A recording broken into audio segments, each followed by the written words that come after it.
Hello and welcome to the PEGG project.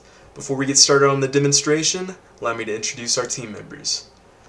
Team PEGG is comprised of Jacob Ormsby, who focused on the networking portion of this project, Drew Canals, who focused on the UI portion of this project, Joseph Shelton, who focused a lot on the databases, and Nicholas Lorian, who was focused on the terrain generation.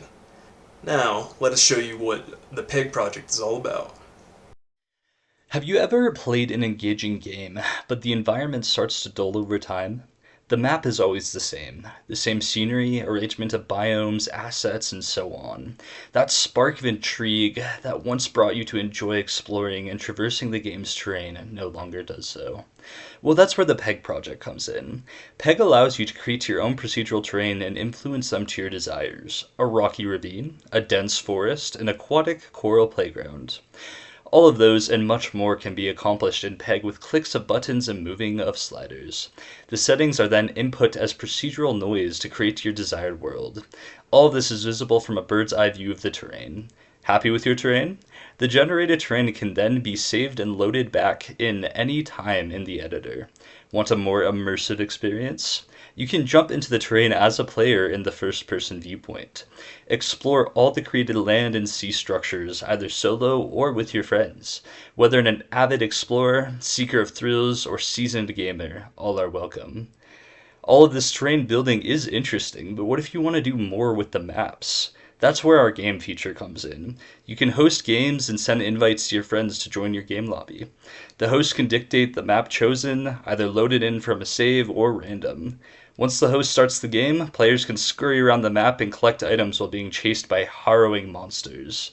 Clever use of player gadgets like bombs and lights and collaboration through the in-game chat will lead players to an undisputed victory.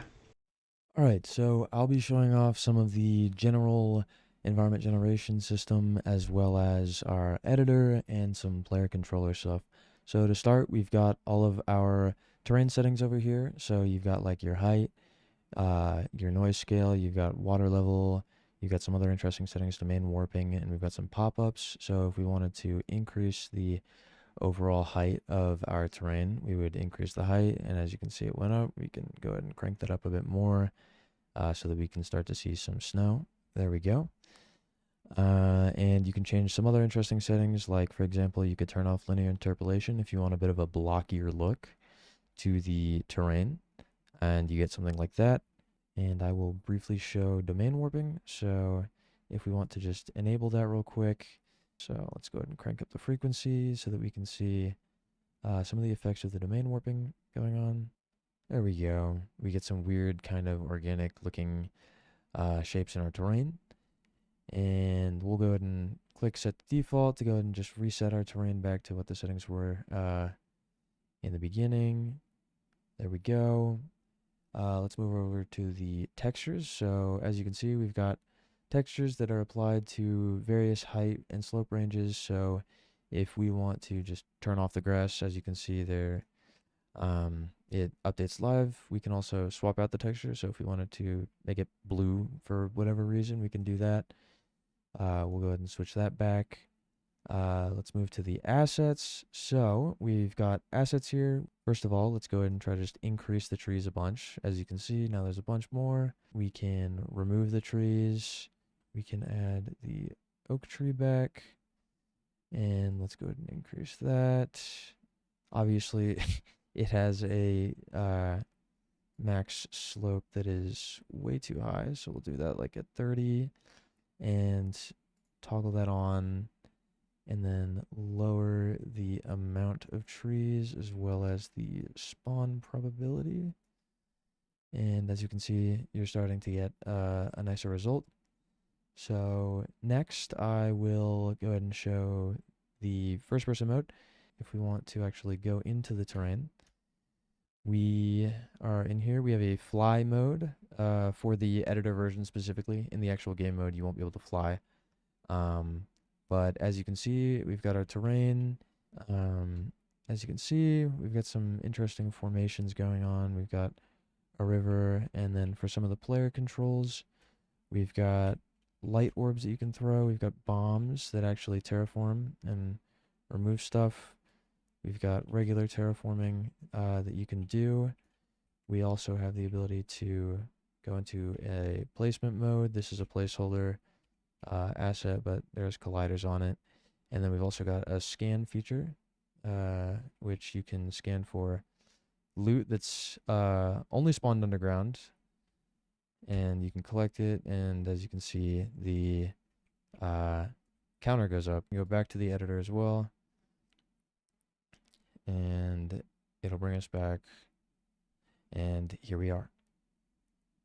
Alright, and I'm going to be demoing the networking portion of this project. As we can see, we're joining a lobby. We have the lobby up there in the top right corner, in the chat in the bottom right. And Joseph is joining in right now. We can see the lobby's updated with Joseph, and he's just about to load in. There he is. And as we can see, as he throws bombs, it's all networked on our side. As he throws light orbs and places fences, terraforms, everything is connected and networked. And the entire terrain is also networked on his side. As we can see, the chat is communicated to Joseph, and he's communicating back. He says, "What's up, nerds?" And then he's going to leave, and we can see the lobby live update. And that'll do it for the demo. I'm going to turn it over to Jacob to talk about our technology. Now moving on to our system architecture and summary of utilized technology. We have multiple components here. However, the main one is Unity, which supplies most of our front end here. And within Unity, we have our main UIs, such as being able to supply procedural generation input to the marching cubes algorithm, an interactive UI that communicates with the rest of the implemented aspects of the project, as well as the other components, and a database load/save from a MySQL database using mmap, which runs the PHP scripts.